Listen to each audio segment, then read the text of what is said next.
we talked, over the summer. You got some offensive line to place. You got Dalton to replace. We'll talk about that.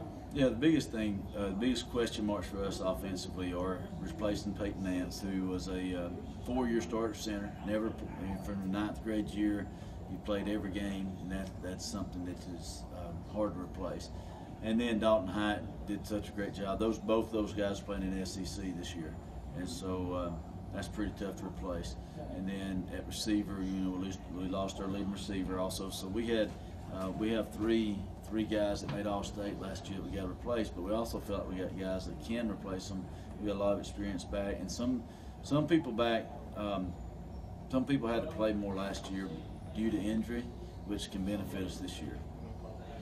I know every time we talk, you always stress special teams. How you feeling about it this year? Well, we have Raul Hernandez back, which is a really big part of our team, and he's done a great job. This will be his 3rd year to be the kicker. A.J. Taylor handles all of our long snapping, and he does a good job. We did lose 2 good punters. Andy punted for 4 years for us, and he never gave up a return yard, which is hard to replace. And then we also had Dalton that could punt for us, and both those guys gave us punt fake threats also. So definitely finding the punter is a big part of what we're trying to do right now. In the return game, we've got several guys back that can return and have an opportunity or a threat to make something happen in the return game. So we feel pretty good about the return, that part of it. You got a lot of athletes on defense. What do you feel like your strong suit is? Well, we feel like the secondary could be really good. We've got probably 8 to 10 guys that can contribute on defense in the secondary. And then as far as up front, we may not be quite as deep, but our first 6 or 7 are pretty special.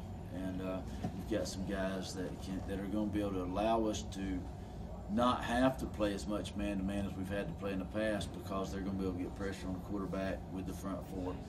And we've got some work to do at linebacker. We've got some guys back there, but we've still got we've got to get a little tougher at linebacker, and then build some depth is a big thing there. How much of a luxury is it for you to have Caleb and Cory in the backfield? Well, there's 1-2 punch for us. Plus, either one of them are athletic enough that you can put them in a slot and get a mismatch on linebacker. But the biggest thing about Caleb and Cory is they're friends, and they compete with each other, they push each other, but they're workout partners, which is good to see. They push each other in the weight room, in the dressing room. They lead, and to have these guys back for another year, 2,700 yards of offense is it's hard. There's not many teams in the state that say they got as good a 1-2 punch as we do in the backfield.